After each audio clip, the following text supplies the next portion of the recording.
All right, we should be good to go. But the closer you can stand to the podium, the easier it is for everybody.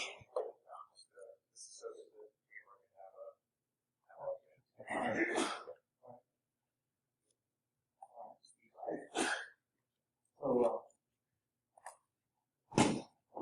here, is this their first time in BSides conference? Yeah. Everybody else is, yeah. Second go around. Last time was my first time ever at BSides conference. It happened to be in my hometown. So last year, I did a presentation on Mac Malware, creating a Mac Malware project. Just broadly, it was in connection with the company I was working with at the time, and we were pulling down just terabytes of malware, just indiscriminate. And since then, things have changed for that company, and I still wanted to do research on malware, but I wanted to specialize and pull down all malware. So I figured, let's take a something that most people don't care about, which is Mac Malware. Interesting that choice was made because in the last several months, Mac Malware has actually kind of exploded, especially in the news. Have any of you paid attention to the news for Mac Malware? Yeah, some of the higher profile ones I wanted to highlight here. Of course, the one that came out very recently was the NSO group selling iPhone 0 days. Now, I'll go ahead and give a caveat. iPhone security is closely tied to OS X security, and we'll see why in just a second. But I just wanted to kind of whet your appetite a little bit for what's there. So we have the NSO group, 0 day for iPhones. We also have,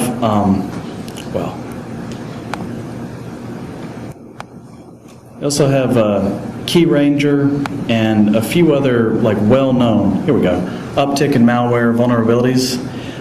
Basically, this talk is kind of a what you need to know as far as not just what's out there, but also the vulnerabilities that exist within OS X itself.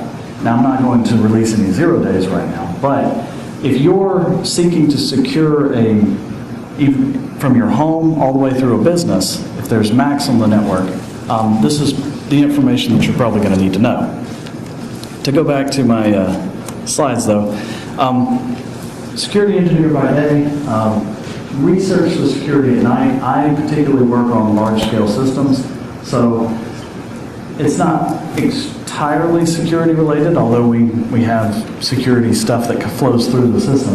But the real exciting part, the research part is what I'm going to share with you today. This all really began because I recently got my a few events that happened kind of simultaneously. I got my mother to change to OS X, and my daughter at the same time she was really involved in Minecraft and downloading these mods for games. And both of those kind of made me really nervous. And then I started thinking about it, what I can recognize a malware installation or malware infestation on a Windows system, and I would know relatively where to go look. Startup folder and registry, stuff like that. But where would I go look when it comes to a Mac system? And that's pretty much where this whole talk was born, and lots of research went into, all that. So, one thing that kind of jumps out at us, well, most of you probably even saw the title of the talk and you were wondering why. The title of the talk was exciting, or kind of piqued your interest because Macs don't get viruses, right? We laugh, and obviously I'm going to disprove that, but the reason why that's important is because up until 2012, Apple themselves actually sold Macs, and on their website, one of the features was Macs don't get PC viruses. That was still back in the Mac versus PC days, and where it's part of their advertising. But now they changed it since 2012 to say Macs are secure by design. They don't have the grandiose claim of Macs don't get PC viruses. And the reason for that is Flashback came out in 2012, took control of 600,000 systems as soon as it came out. Social engineering was used as far as getting people to install a Flash plugin. This was still back when Macs didn't have Flash plugins pre-installed. And one of the major avenues for attack for Mac right now is apps that people are going to need that they're going to go hunting for. So Flash plugins or Java update, stuff like that. Now these things get unfairly blamed a lot of times. I think in Flash's case they really were insecure. But anyway, in this case, it was social engineering to get the Flash plugin installed, and then it generated revenue through ads. So one thing to take away as far as Mac malware right now, it's rather immature, and most of them end up being just adware. So this one generated revenue through just displaying ads. A key thing there are 2 points to it. One, it contained advanced features that weren't used. There was actually stubs in the code that researchers looked at, and they could have added a lot more features to it. They could have added command and control. They could have added rootkits, backdoors, all this stuff. It was a modular application, but it didn't have those. And then the second thing is it was weirdly sophisticated just for adware. Now I'm going to make the case throughout this talk that the iOS platform and the phone and the laptop is the staging ground for what goes on, or what's targeting the phone. So, and there's several reasons for that. So anyway, then we have Flashback Part 2 in 2014. And this is, so Intego, a company called Intego, bought these sinkholes that were from the first Flashback. And what they were looking for is how many people remain infected as time goes on. The good news is it was only about 20,000 or so people that remained infected up until they lost access to the sinkholes. The bad news is there's still 20,000 people that were infected. So Apple does a good job of pushing people to update as soon as it comes out. And they really, have a nice interface for that. But they still suffer the same problem that Windows suffers, which is not everybody updates their systems as fast as they should. In fact, how many of you have updated your iOS devices to the latest 9.3.5? No? Why not? Especially after I go through the what that means as far as the updates. But we'll get to that in just a second. So Flashback Part 2, most researchers considered it no big deal because it's covered in an update. And so if you just update your device, you're fine.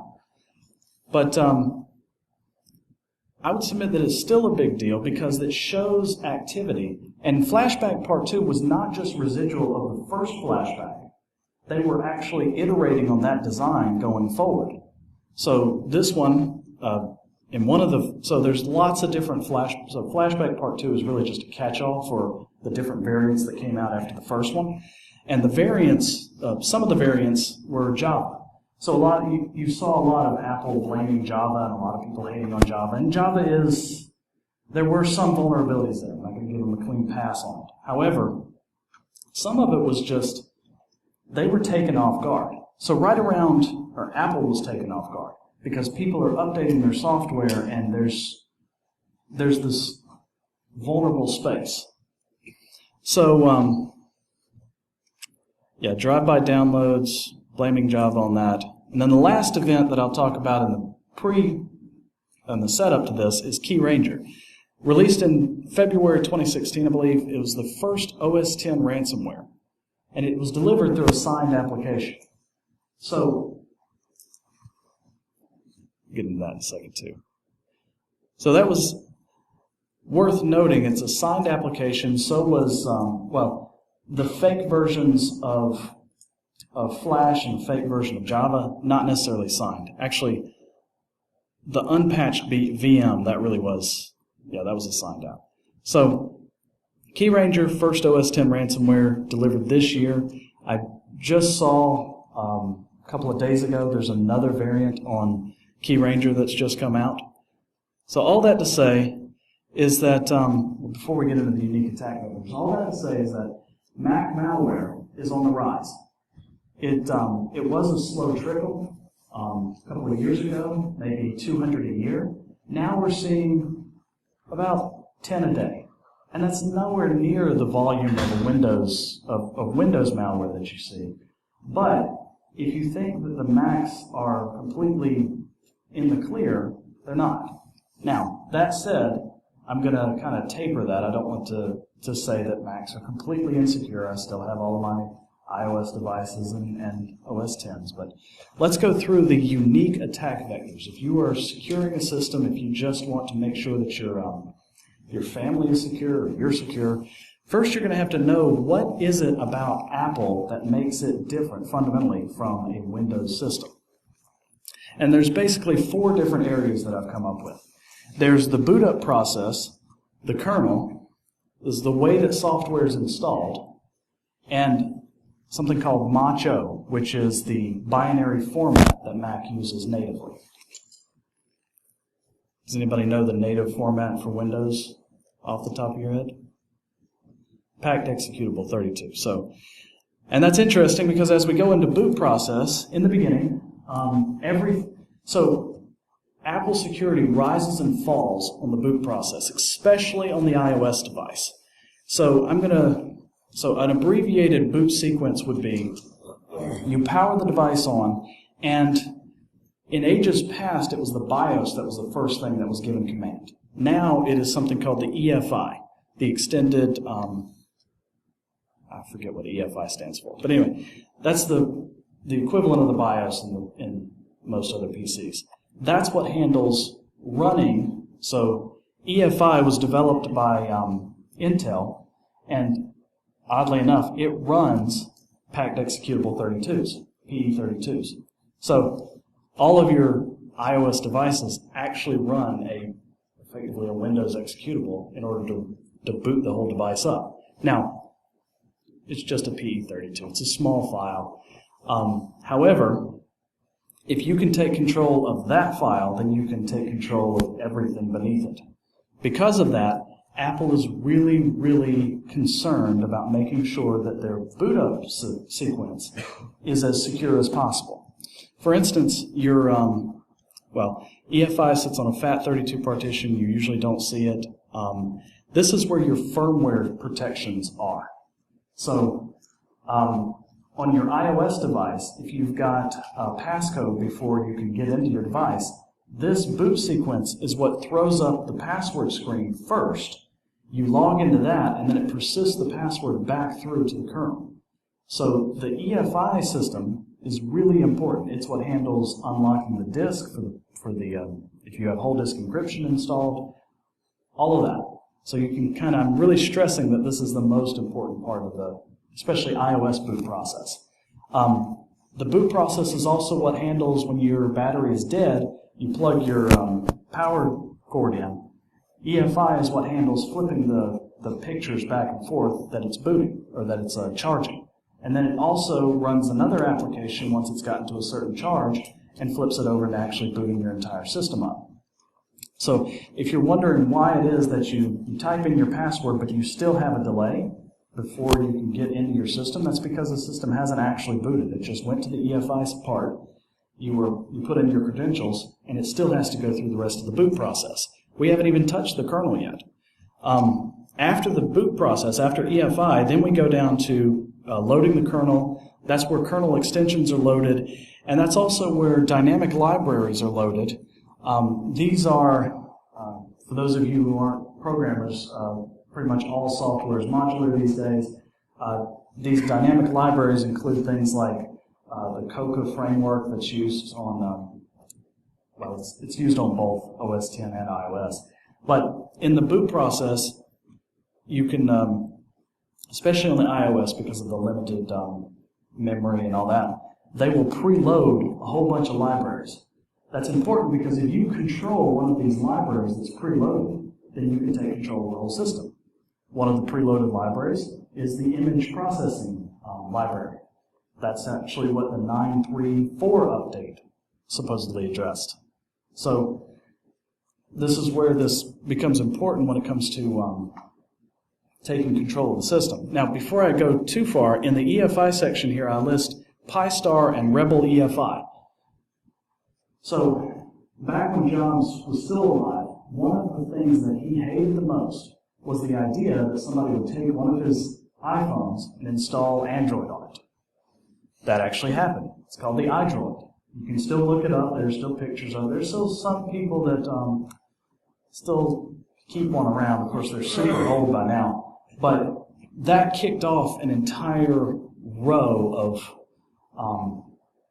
that's where the jailbreaking, the anti-jailbreaking, and everything else comes out. Now, the Pi-Star versus Rebel EFI. Rebel EFI, that was a company that came. Pi-Star was a company that started up, and they wanted to take. This was around the same time that Apple also went to selling their devices on regular x86 Intel chips. So, Pi-Star had this bright idea. We're just gonna. All it is that boots the system up is the EFI. All it has to do is get control to the kernel. And once the kernel takes over, it does all it needs to do. So they decided to write a bootloader, an EFI, just to get that to work on any hardware that Apple or that any x86 compatible hardware. So Hackintosh. So these were the guys that started up an entire company just for selling Hackintosh. And it went all the way through up to the Supreme Court. And the Supreme Court ruled that the bootloader is copyrighted, and this is why your iOS device, that's why they're able to resist any jailbreaking attempts now, is because of this ruling. So, as long as this ruling stays in place, they control the entire stack of the iOS device, not the OS, not the laptop. So that's where the difference as far as bootloading begins and ends. And this is important because if Apple can guarantee everything from boot through the kernel for the iOS device, then a lot of these other security practices that they have in place, they have, you can be sure that they're giving you good information, not false positives. We'll get into that in a second. The boot process also handles LaunchD, which we'll get into in a second. LaunchD is the Mac. Everything that auto starts on a Mac starts through LaunchD. LaunchD is the init of the Linux world. So everything runs as a subservice of LaunchD. LaunchD loads what are called plist files, and that's either XML or they could be compiled. On iOS, they usually are compiled. But on your OS X device, on your laptop, they're usually just plain text, which means you can just scan through them and see what they're doing. This is what handles regularly scheduled jobs. It also handles pretty much any loading KTeX kernel extensions, also drivers. So any of that stuff goes through LaunchD. Well, usually specified in plist. So another aspect of this in the boot is the Firmware Dma. How many of you have heard of the Firmware Dma attack? Came out several years ago. Yeah. So it's interesting how many of these vulnerabilities exist, and then they're quietly patched. And anyway, Mac security usually gets swept under the rug. So for whatever it's worth. So the Firewire DMA for direct memory access. So Firewire standard says that anything connected via Firewire can just read and write the memory on whatever device it's connected to, which is an obvious problem. So this is also could also be considered an evil maid attack. But Mac's solution to that was when the device boots up, if it has a password set, then direct memory access is denied. If the device has already booted up, then you connect something like a FireWire to it, then you can do whatever you want to with it. Now, if the device is already booted up and they usually have other controls in place, so it's not as bad as you may be thinking. But another aspect of this is when you're charging your device or you're connected through the iTunes and you're syncing your device and all that, the boot process plays a role there. So to move on, I kind of want to get through the kernel real quick. It's kind of dense, but I want to get to the package application, stuff like that. But so the kernel is another attack surface. Interesting note about the OS X kernel. It's this is the logo for the OS X kernel, ZNU. But most people don't know this. It's not distinctly Mac. It's actually a hybrid of BSD, which could be considered like the GNU interface.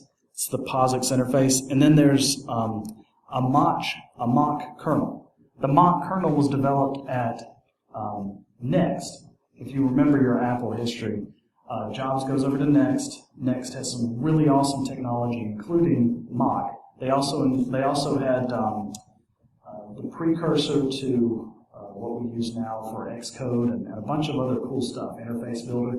So Mach was a microkernel. Anybody ever heard of a microkernel? So there's basically two. You either have a monolithic kernel that handles all the device access, or a microkernel that's split up into multiple pieces. The problem with a microkernel is that if you have a bunch of pieces that are all sitting there in memory and they're not tightly integrated, like they're not all in the same address space, the promise of a microkernel is we pass messages to all these other places, and so the whole system doesn't fail if one piece fails. So if your device does something crazy and it writes memory the wrong way, the entire computer's not drugged down. However, the problem that you run into with microkernels is that they end up being really slow. So Apple has spent a lot of engineering fixing that problem. It's a really good, the idea is academically sound. The problem is in the real world, we're not willing to wait for our devices, just on the promise of that makes it more secure. So it's because of these compromises that some security flaws have come up.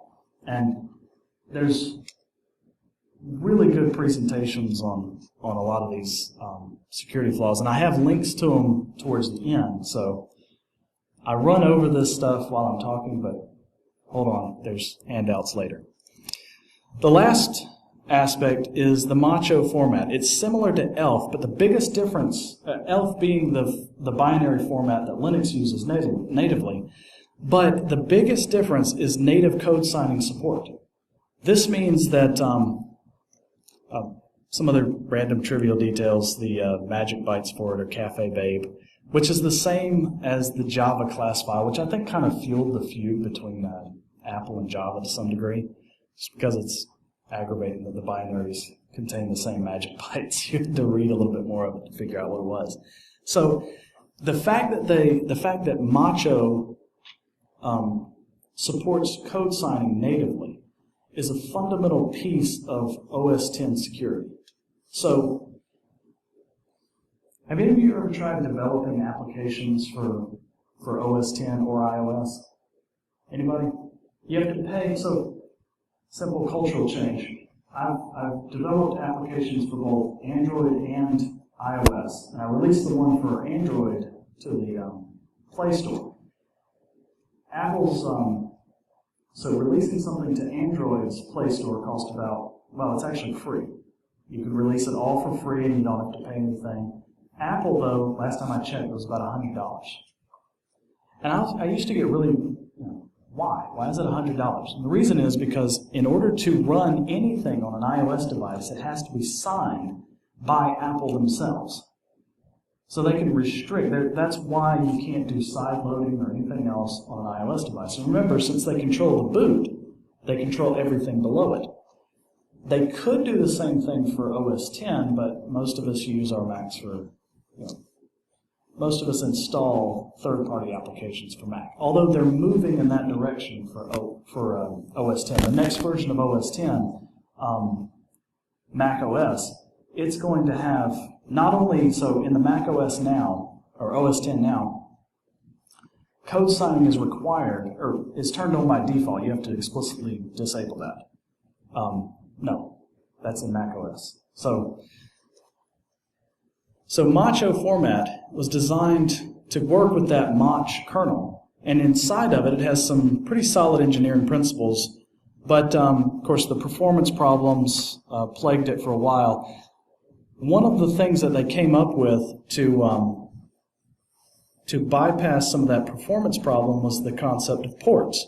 And they're not networking ports, and it's not even really a port in the sense that you're communicating. Well, you're communicating, but it's not over a wire. This is intra-kernel communication. And the idea is that with a Macho binary, you can request a service be performed by somebody. So I need maps to do something. And you send it through the kernel, and then maps in the kernel says, I have the ability to handle that. Here is a hook into my memory space. Go do something. A recent vulnerability that was actually released at Black Hat this year or last year was basically DDoSing the kernel in this kernel and capturing one of those hooks. And then, of course, if you provide the running program with a hook into your code, then you own the entire program. So these are like native vulnerabilities. Now, I have not seen malware in the wild take control of that, but like said, it's what you don't know that's going to bite you. So other interesting things about Macho Format is that it supports natively a universal binary format. And up until 2 versions back of OS X, there were some traces of PowerPC code that were still bundled in the binaries. Which is kind of weird because I haven't sold those in a really long time. Another aspect of Macho is the notion of resource forks. The best way to describe resource forks is like how in a Windows environment, an exe could provide certain resources that the OS could look at, like an icon was the most popular example. Similar thing exists for OS X. With the exception that in OS X, everything can have resource forks. This is actually a native thing that's supported by the file system, or it's supported by the OS itself. Which brings me to software installation. So when I first transitioned over to Mac, the installation process was really I found it to be aggravating because I was used to there's a formal install program, it puts things on the disk and where it needs to go, and then usually Windows programs came with a formal uninstall program, which actually took it all back out, and then there's that nice add remove programs. Well, the difference in Mac is applications are just binaries. Or the most common thing that you'll see in your applications folder are application bundles, which is really just a folder with a .app extension. Natively, Mac loves working with archives. That's actually supported transparently in the kernel, a bunch of different compression formats. DMG is one of the native, basically an ISO file that you can mount, and you're mounting it from the system. That's why all these mounts show up when you go to install stuff. And then you drag that over into the applications folder, and all you're doing is overwriting whatever was there. So some of the problems with DMG is that there's really no magic bytes to determine whether a file is a DMG. For those of you who are doing network security and you really want to find out fast what type of file is being downloaded, the bad news is for the DMG, the only spec is the last 512 bytes of the file will have, I think it's Codahale or Kale or something in the last 512 bytes of the file. So you would have to go through the entire fight just to get to the very end and see if it's a DMG. Now, the way I've gotten around it is most DMGs are packed as bzip files, and so we'll get to, most of them are packed bzip files. So DMG is natively compressed. And because it's natively compressed, it also supports native encryption. In fact, when you go to update your iOS device, what you're doing is you're downloading a DMG, and the system is basically pointing to that DMG as the mount point the next time the device boots up. So when you see the updating Mac OS, whatever, it's coming from a DMG file. Now, the closest we get to an installation program in the Apple world is a PKG. PKGs are DMGs wrapped with a basically scripts. So there's a bill of materials that's involved there. Give you an idea. Well, no, we'll get to that in a second. So it's native. PKGs are usually natively compressed in a ZAR format. That's by spec. It doesn't have to be ZAR. So ZAR is most people use tar and gzip together. Well, ZAR just combine both of them. It's actually kind of cool.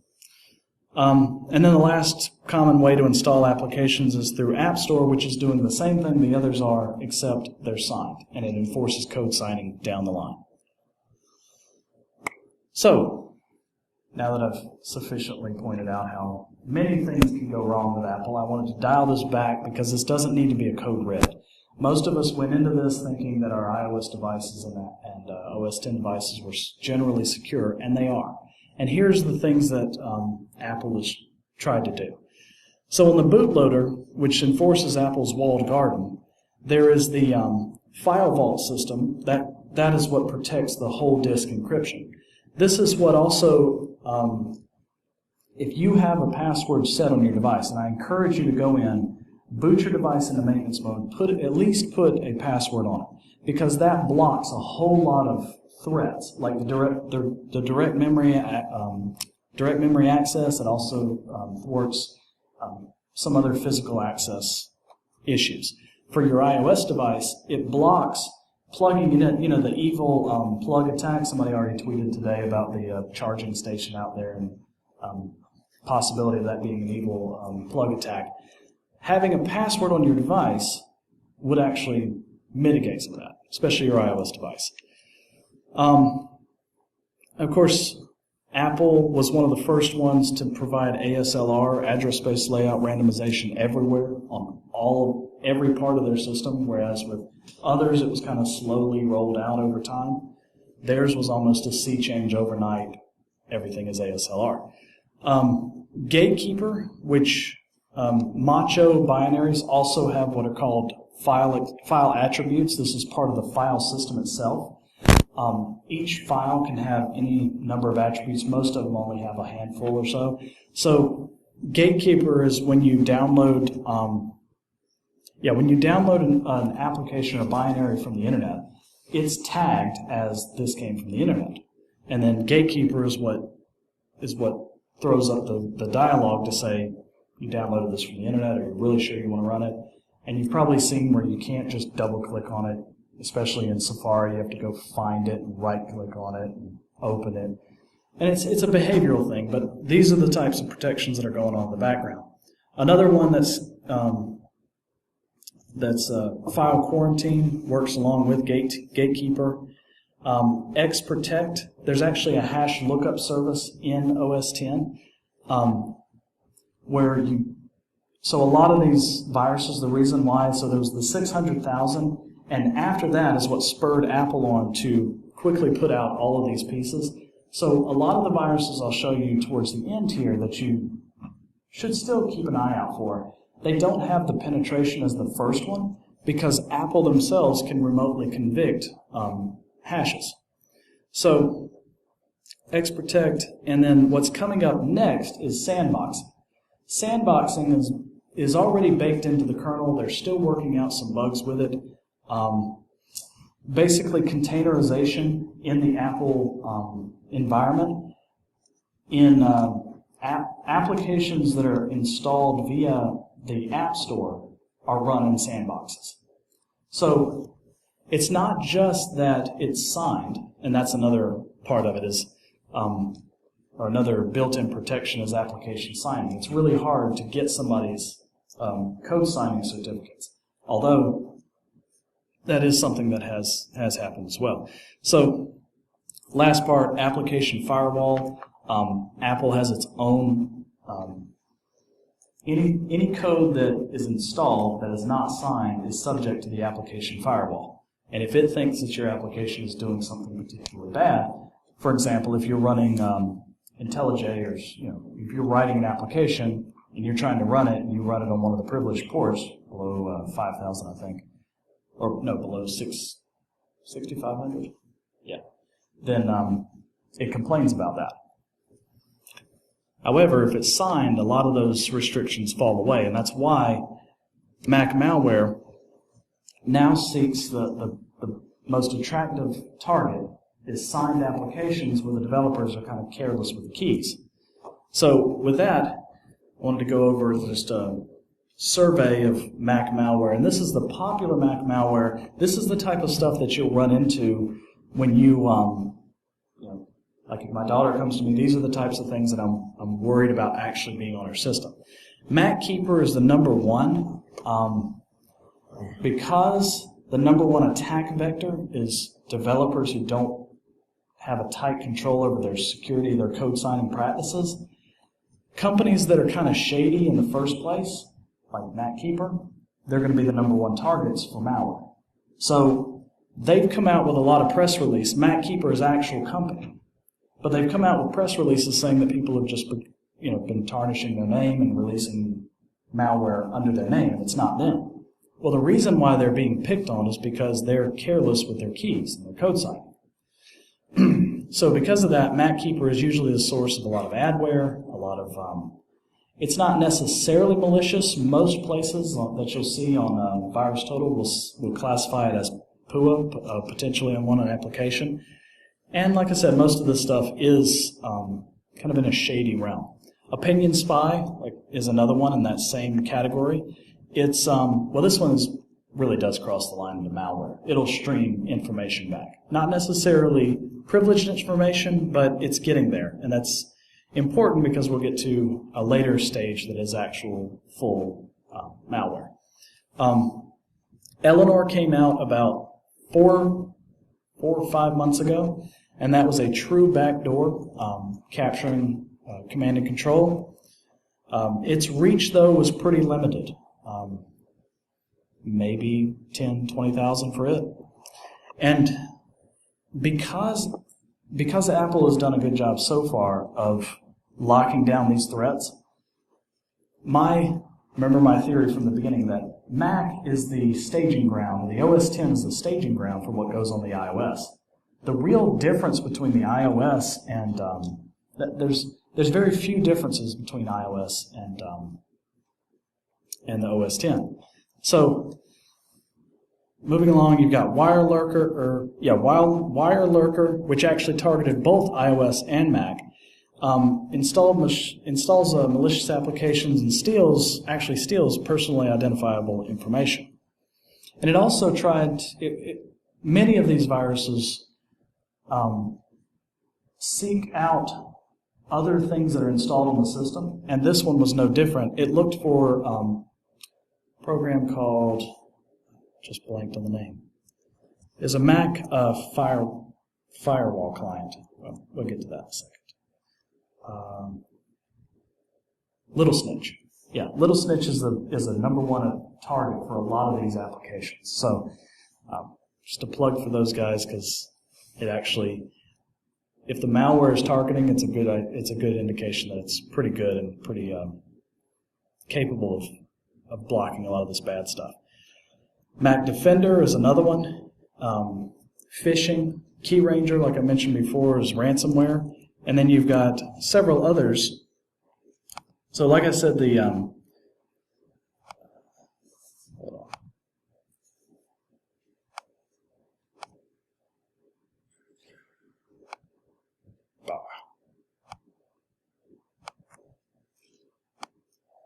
Oh, there we go. There's also Pegasus exploit, which also affected iOS, and Adwin Rat. Kidnap, that was the one that I was thinking about. Kidnap is the next evolution of, and that came out in August. Sorry, it was a little bit after I put these slides together.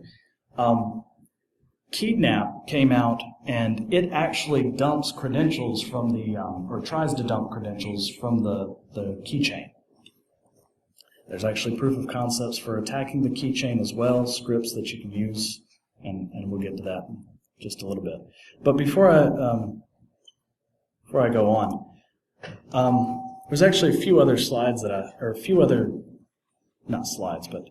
I mentioned earlier that applications that were poorly developed end up being the attack vector. So going forward, what you should really look for is, so the Sparkle updater, back in February, a researcher noticed that anything using the Sparkle updater, which there's a lot of open source utilities, people use the same sort of transport mediums and other commonalities. So VLC is a good example of this. It uses something called Sparkle update. So you can, as in most things in security, if you can secure everything that you know about, but if the application itself is doing bad things, then it makes it a lot harder for Apple to come along and say, this is bad. So several applications have gotten into the habit of updating themselves, not waiting for the user to go to the App Store or anything else. So VLC is one of those. It'll say, an update's available, would you like to go do that? And what it did was it would download the DMG package and then shut itself off, transfer that in the background, and boot it back up. So there was not an active malware that took advantage of this, and what I'd like to really convey too is that a lot of Mac malware is pretty immature based on what we've seen from Windows malware. So Mac malware, this was a vulnerability in the Sparkle update. A lot of other utilities use this as an auto update feature. It was a vulnerability because it used HTTP instead of HTTPS, so it could be hijacked to go to any other place and download an update from there. One that just came out recently, was Dropbox. Dropbox actually, without letting you know, installs into the accessibility tab a hook that they've put there. And the reason why that's bad is because they effectively have root privileges on the box. And a lot of their stuff, when they're installing, and it's not really clear to the user, you're not just giving it the ability to install, you're also giving it the ability to control your system. This is a vulnerability, not an active exploit, but if it does become an exploit, then of course Dropbox would be a source of malware. Now they did respond today, and I was just reading it 15 hours ago. And I was just reading a little bit of it earlier, but I'm pretty sure they'll have a good explanation on why they need that access. My point is, applications themselves and the developers for those applications are the targets today for Mac malware. Another source, I mentioned the Firewall direct memory access, so physical vulnerabilities also include USB. So this was another proof of concept issued recently. And the basic idea is a USB device that presents itself as, it presents itself as a network device, and because of the way that the kernel extensions are loaded, the first thing Mac does, it has the Bonjour service and asks the device, do you have any network services? So it'll run DHCP discovery on what it sees as a network device. And so you can have a USB device that presents itself as a network device and then also runs a DHCP server, and that can bypass security consideration or security controls back up through the kernel. So, and it's interesting that this ends up being a cross-platform attack, both Mac and Windows.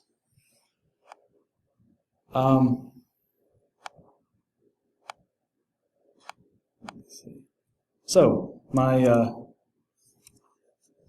thanks for attending. There's 3 things I wanted to point out. The handouts are available at this address. I'm going to leave this up there. I'll also tweet it out later. There was an enormous amount of material for this talk. And if nothing else, I want to leave you with the notion that Mac malware is a rich field. The technology that Macs are based on is 30 years old in some cases. It's old, it is battle-tested, but there's still a lot of security research that is yet to be done on Mac. We're just scratching the surface on it. This year we had security researchers turn their eye to Mac more so than in other years, and they found several vulnerabilities in rapid succession. And I think that we're just starting to see people take Mac as seriously as a target. In fact, to kind of bolster that argument, Apple a couple of months ago just announced a bug bounty program, which they had been adamantly opposed to before. Now they will pay $200,000 if anybody finds a vulnerability in the kernel, which again, you own the kernel, you own the entire system. However, a security company came out right after that and said that they would pay $500,000 for a kernel vulnerability. Now that all sounds well and good, but if you go back, and I encourage you to read this, actually I'll leave this slide up, but I encourage you to read it, the NSO group, they licensed their stuff for $600,000. So Mac, it's the law of supply and demand. Mac vulnerabilities are highly valued. Now, because they're highly valued, the good news for the average person is they're probably not going to target you with a highly valued piece of malware. You're probably just going to get adware instead. However, pay attention to what's running on your Mac. Utilities, I didn't have time to get to these utilities, but two that I wanted to point out, well, no, just pay attention to what goes on in the OS X Security Awesome list and the Homebrew tab. Anybody who's using a Mac probably uses Homebrew anyway, so I set up this Homebrew tab for a bunch of utilities. They're not necessarily security, but they could be used for forensics. One of them is a launchd command that you can go through and dump out what's been running. For example, this is the launchd command, liganx, and here's everything that starts on my system at startup. But to give you an idea of the attack surface that's on a Mac, if I look at all the system stuff that started up, then all of a sudden we'll have to start scrolling for a while. Every one of these could have something going on with it, just to give you an idea. Now, not all of them are, I mean, they're pretty well put together anyway, but you still probably want to know what's going on your Mac. The good news is, for Windows, so the Windows versus Mac malware environment, it's really kind of transparent on the Mac what's running. If it's not in launchd, it doesn't run. So, with that, I'll open the floor up for questions, and let me switch back to the slides so we go guys. You have time for about one question. Okay. Any burning questions? I'll probably get into that too. Yeah. Okay. So, I'm going to figure out a question to ask. Does anybody know can anybody name the debugging utility in OS X or in Xcode? Do I have any Xcode developers in here at all? No? Yeah. Good luck with that. Yeah, let me try to scale that back down a little bit. Sorry? So it's not GDB, is it? No. Well, GDB is one of them, but, well, it's not native. Yeah, there's a whole other kernel stuff because, like, GDB, Apple actually ships their own version of GDB so that you don't interrupt with their other stuff. They also ship their own version of malloc, weirdly enough. So, you know, other stuff.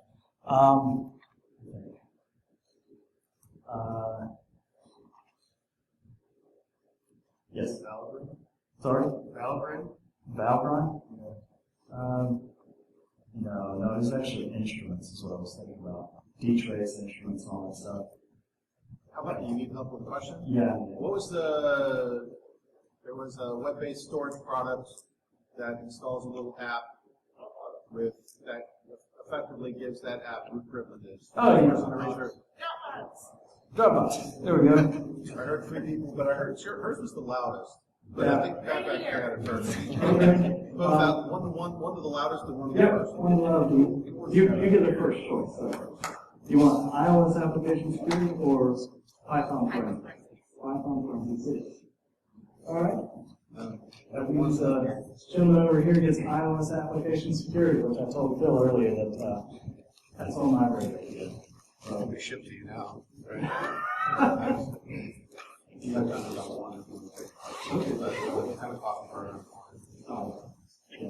Yeah, we still have time for one more question if anybody has them. Otherwise, I'm going to get out of the way for the next speaker. Yes? You said there was a mitigation of the password on something for when people plug in attacks. Mm-hmm. The password was for what service? So if you go into the BIOS on the OS X and set a password there, plugging evil-made attacks where you plug in devices, that gets blocked. Otherwise, they can't block it because it's a pass-through. Class password. Mm-hmm. basically wherever you can set a password, set a password. Thank you, Wes, very much. Thank you. Appreciate your time. Catch the recording.